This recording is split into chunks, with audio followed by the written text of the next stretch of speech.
Alright, ladies and gentlemen, we're at part 33 of the Final Fantasy VI Let's Play. But before that, football! Football! Come on, everybody, football! Hey, Ragnarok! It's better than football. No, not better than football. No, it's not football. No, not better than football at all.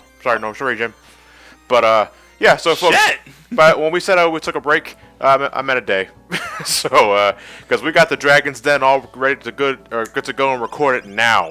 So we began our part by revisiting the tier fight on the advanced version of Final Fantasy VI, because like I said, on the third tier, Lady in Rest, you can steal Ragnarok's and ultimate weapons from them, so bring Locke to that party. And interestingly enough, in the Game Boy Advance, you can do that multiple times. Yes, you can, because you can save after the game when you defeat Kefka for the final time. And that means the Ragnarok's and ultimate weapons save over on your inventory, so why not? Steal them. Bet the Ragnarok in the Coliseum and you'll fight Daedalus. Same as he was in the, Oh, there! Yeah, we fought Daedalus, I think, one time Flare Stars now. in Kefka's tower. But here you fight him in the Coliseum, where he has access to Flare Star, which is fire elemental, so bring something that absorbs fire. Luckily, Mog has the snow muffler on. Woo. So that's not worried about anything. I also got the Paladin shield equipped to Mog.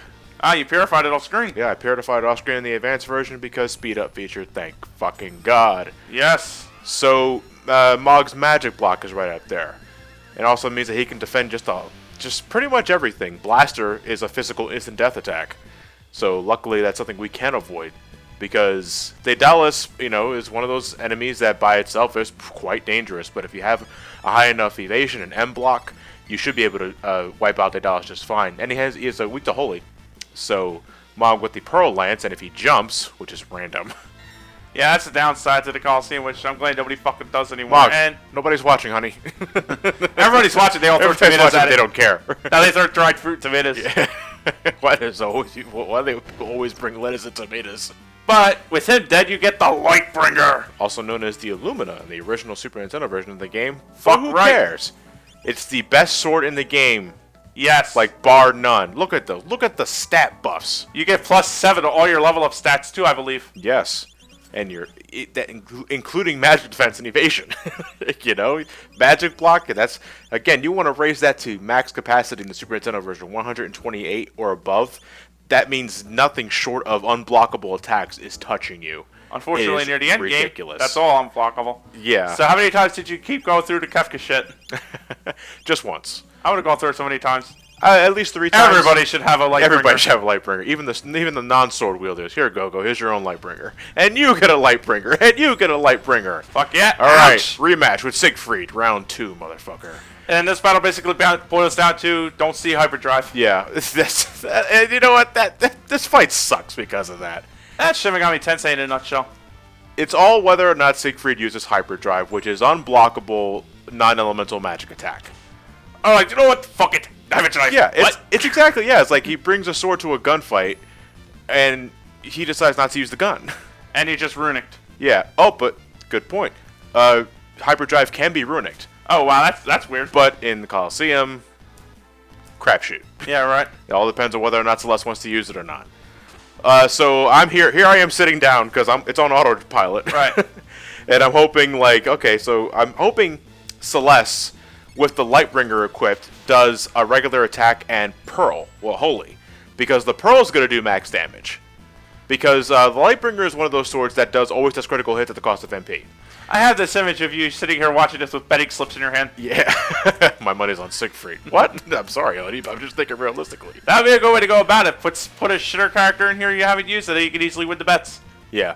The critical hit, I think, also applies for the magic attack, so that's why Holy is always going to do max damage. And keep in mind, Celeste is in the back row.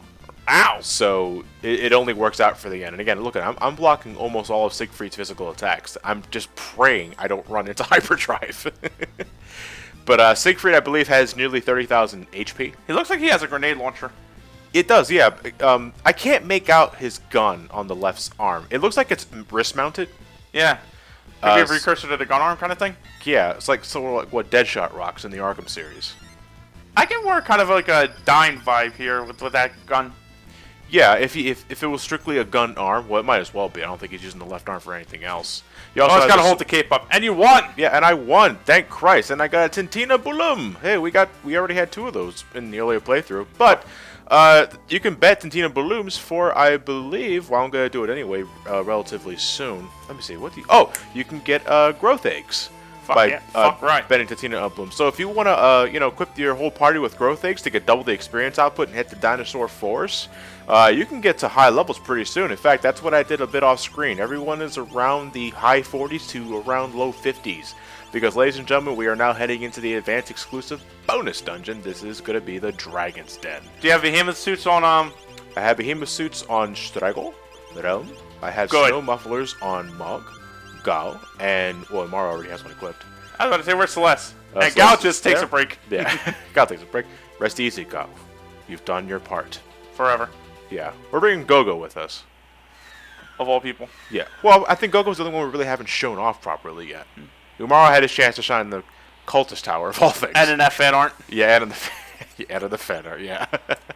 Thank you to that person who's created those wonderful fan arts. They were awesome. We really do appreciate any amount of fan art that the Final Fantasy VI Let's Play has gotten, ladies and gentlemen. And if there's anything you'd like to show off, because, ladies and gentlemen, we still have the Soul Shrine to show off, and that's going to be a gauntlet. It really is. It's going to be a boring fucking gauntlet. If you have any... Yeah, it really is. So if you guys like us to showcase your fan art during the Soul Shrine part, hey, we're all for that. So if you got a Twitter, we recommend you use the hashtag SGB FF6, numerical 6, to make it easy to distinguish if you have any fan art you want to show us, and I'll post it in the Soul Shrine video, because, well, you'll see why later down the road, in case you're not familiar with how the Soul Shrine works. Does Mr. Zhao at least get, Mr. Zhao doesn't get the, what was I just thinking about? What are you thinking? What does it do? Genji Glove. Oh, the Genji Glove, yeah. The Genji Glove I'm actually giving to Sabin because of his higher physical attack, and because I did not spend a lot of time in this playthrough upping Sabin's magical stat. Which is weird, I usually do. Yeah. Only because his Blitz run off to me, yeah, his Blitz run off the magic stat, but to me, Zidon's sorry, we're on a 9 binge with Brain Scratch. I can't wait till we do 9. Yeah, Sabin, to me, as a monk, I always associate with physical attacks. I don't really do too, but if I'm using those blitzes for high power, I'm gonna kind of want to boost the magical too. And he's out. Understandable. Zurvan's a new encounter for the Dragon's Den. Just have to blood of death. That's all she wrote. All you're seeing here are recolors, basically, but pretty cool stuff what they do. A lot of enemies are the dragon variety, and well, makes sense. It's the Dragon's Den. But with the Dragon's Den, ladies and gentlemen, we got rematches with the 8 dragons, and they're all rocking gimmicks. Oh yeah. So starting off with the Ice Dragon, there's 4 of them. Right. Same. Not so much the same stats, but. Oh no, they're all the same stats. No, I mean. It's about the original fight. Yeah. Oh yeah. Not exactly the same stats, rocking more power though. Right. And every time you hit them with a physical attack, or with just an attack in general, they counterattack with, I think, 2 up to 3 physical attacks. So that's why it's going to be a godsend here, apparently. That's why I have Vanish on all my characters. Except for Terra, who just blew her cover.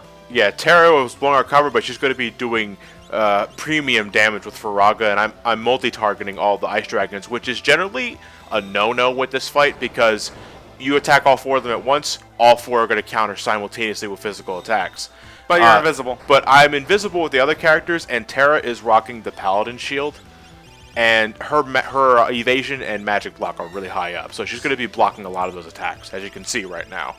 Right on. Yeah, so I got a lot of people set up properly for this dungeon, folks, because, you know, I'm going to be honest with you, I don't like the Dragon Den. As a bonus dungeon, I think it just overstays its welcome a tad. It's not very fun to traverse through, and the only reason why I'm not losing my shit is because I do legitimately like the rematches with the 8 dragons. I like the rematches with the 8 dragons. I like the idea behind it. What I'm not super cool with, however, is the design of the dungeon. If only because it's a hodgepodge. Well, if it's more of a hodgepodge, I can get down with that, but I'm not liking the cavern first start. You come to Dragon's Den, you're expecting some fucking marble tiling. Yeah, and there will be marble tiling later. So we just got, now you get the new quote-unquote ultimate weapons for your characters, most of which all suck if you don't have the Illumina, or if you don't really know how to optimize your characters. For example, Final Trump.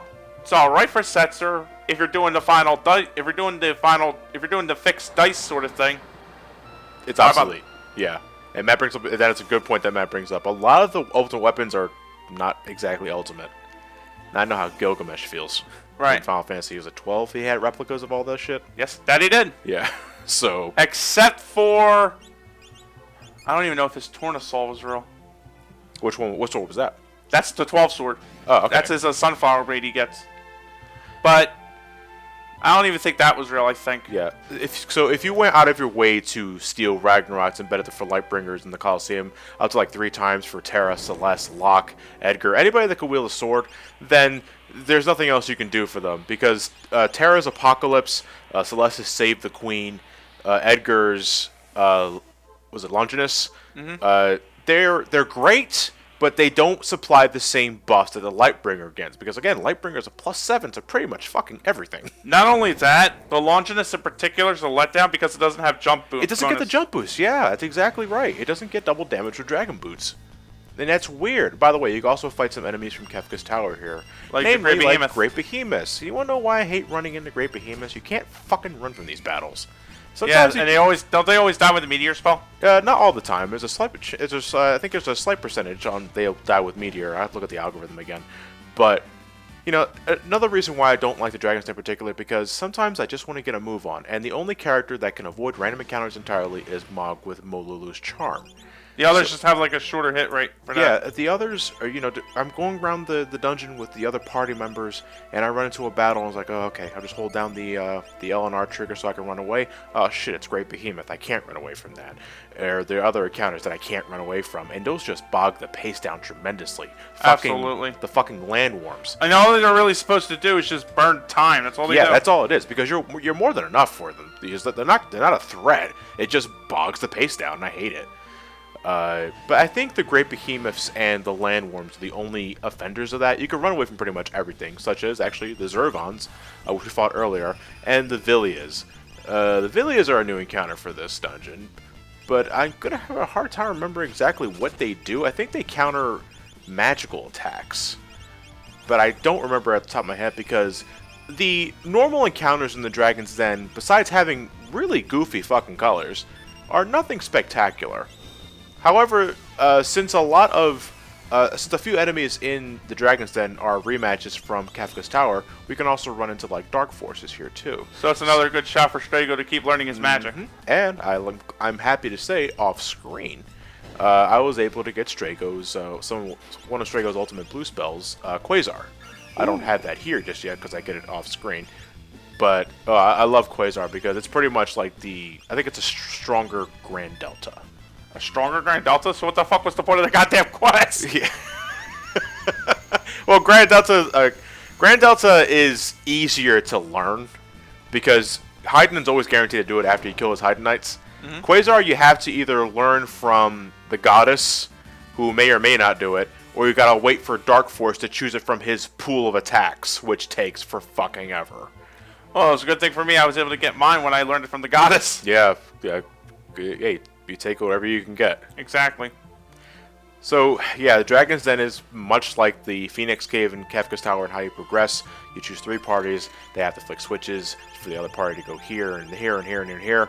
And, ladies and gentlemen, if I was really good at explaining the Dragon's Den, I would tell you what to do. The best thing I can tell you is just watch what I do. Yeah, just follow the pathway. It's Yeah. really kind of one-dimensional even at that. The test playthrough was miserable in this place. Christ. The Dragon's Den in total, folks, is about 4 parts. I shrunk that down from like 6 hours of footage. Just Holy wondering. shit. I wanted to make sure there's nothing left unturned, and optimizing the route so that I don't fuck about for too long. And all you're getting here apparently is just Edgar dropping the camera. Yeah, Click, repeatedly. Click, click. Hi, Ether. How lame. And you take a selfie with it. Click. Yeah. No selfie sticks though, ironically. They say I don't get the point of like I know this is off tangent, but we still got time for the next dragon. Selfie sticks. If you take a picture with a selfie stick, won't the picture still Angle. see? Yeah, I know, but wouldn't this? You can still see the stick. I think if you're using a selfie stick to begin with, you've already accounted for the fact that you're going to be using the stick. It's all about the angle. That's all it is. Suppose so. I saw a family. It looked like they were having the time of their lives using a selfie stick during Wildwood, and I was like, it's funny. It still looks goofy as shit, but it's one of those things. It's akin to the Jordans I told you about. I bought me a pair. Yeah, that's right. It's one of those things you don't really realize you want, or maybe more fun than it looks if you just let your brain dictate everything. I know there are like some concerts in avenues that outright ban selfie sticks. Well, yeah, because they're in the fucking way. Yeah, that would. Yeah, it makes sense. All right, so Or we're you can now. use this, or actually, there's actually a darker side to the selfie sticks. You could use it for long-range upskirt shots, which has been pissing a lot of people off, and I don't blame them. That's got to be a really fucking elaborate setup. Like the most I ever heard, like from okay, Johnny. Insider stories. There are people that go really up, like the full 9 yards, would put cameras on their shoes that point up. Right, and they stand. That's all you gotta. That's all you gotta do, especially in a concert setting. Yeah, it's disgusting. Yeah, it is kind of disgusting. Kind of disgusting. It's fucking disgusting. Yeah. But all right, so we flipped the switches, and now we have the boulders that materialize from the lava bed. So now we can gain access to another rematch, and I believe this one is the Storm Dragon. Yeah. Why the wind one? Well, the only thing about the Wind Dragon that really changed from the original is that I believe its magical evasion was raised through the roof. So it's possible to hit it with spells, but it'll most likely miss. So unfortunately, it's one of those fights where unblockable spells are the way to go. Despite it having a weakness to Thunder, you're most likely going to miss with Undaga. So use Meteor, Flare, Ultima. Those are pretty much what you want to do. I'm such a sucker for idea, but you would think, like, depending on what part of the area you're in, you'd fight a dragon that would best fit that. Like, if you were to pass, like, here I would have expected Fire Dragon. Yeah. And the Ice Dragon would have been all the way up at the top of the mountain, and that's Qzar? Holy shit. Yeah. It's so fucking cool. I suppose that is a good thing about Strago too. Some of his magic can actually ignore evasion, which helps. Yeah, and they're unblockable too, and I think ignore split damage too. Split damage? Split. Yeah, there are some spells that do less damage when you multi-target. Oh, okay. As opposed to single targeting. It's kind of the reason why Kafka's Forsaken is not as strong as it is, because not only does it not ignore defense, it falls under split damage. Okay. So it doesn't do as much as it should do. So I take it you're just hasting up here to keep up with him? Yeah, because after you dwindle Storm Dragon's HP to a certain extent, it's going to say it's veiling itself in wind, which means it's trying to give itself haste and blink status. So physical attacks shouldn't do anything. Unfortunately, due to a programming snafu, Storm Dragon is immune to blink. So it only gains haste. So again, you're just using unblockable attacks here. So Meteor, Flare, Ultima, using Quick so I can get it done with. It's sort of like the dungeon highly anticipated you just having to going to be using these kind of magics. Yeah, but there are some rematches are clearly better than others. Storm Dragon is not one of them.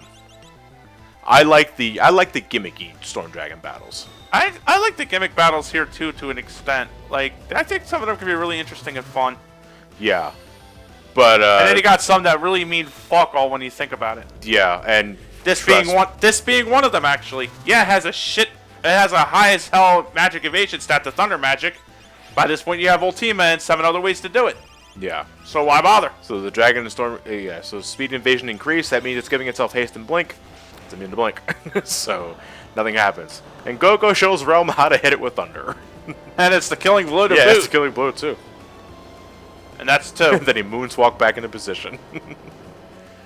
2 dragons down, but we're not done with this video, folks. And we got the Longinus. That is the ultimate. That's for Edgar. Yep. Yeah, Mount can't quit that one. Yeah, I think that's the first time Edgar ever gets an exclusive spear in Final Fantasy VI. Unless I'm mistaken, but I can't think of any other example, so I'm going to assume yes. Now, but again, like we said, no jump bonus. And Edgar's probably going to be a Dragoon when his tools run out. So there's no fucking point. Really no point at all. Now, may I ask, you as a person who has studied mythology up the ass and kind of the go-to person I go to when it comes to North and all that, why is it always the staff that pierces Christ's side that's the ultimate weapon for JRPGs? If you've got to pick a weapon, pick the one that constantly had blood flow from Christ's side when he was pricked by it. Wait till I get to Persona 2, you'll see it used there too. Well, I'd imagine in that kind of game that would have a lot more plot relevance for some reason. Fuck yeah, you're a good guesser. Yeah. And how it's used is actually used very well. I can't wait till we start that up.